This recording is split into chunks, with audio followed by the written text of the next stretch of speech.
Почитувани, владата предводена од Социјалдемократскиот сојуз на Македонија продолжува со грижа за сите категории граѓани, продолжува да инвестира во образованието.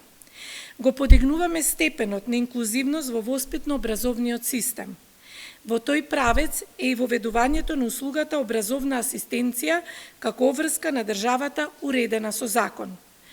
Ангажирањето на образовните асистенти за учениците со попреченост, кои следат настава во редовните основни училишта, повеќе не е грижа и не е на трошок на семејствата на учениците. Минатата година беа ангажирани 500 образовни асистенти низ целата држава. Од следната учебна година, имајќи ги во предвид барањата и потребите на родителите, бројот на образовните асистенти ќе се зголеми на 720. Денеска веќе и објавен огласот за вработување на 200 образовни асистенти во 16 општини во државата.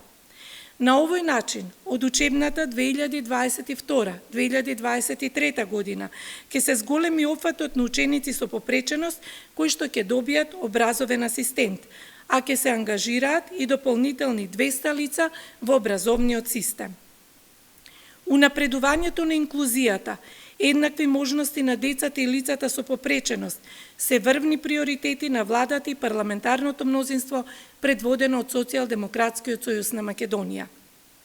Како одговорна партија, продолжуваме со реализација на мерки и политики што значат вистинска грижа за сите граѓани. Благодарам.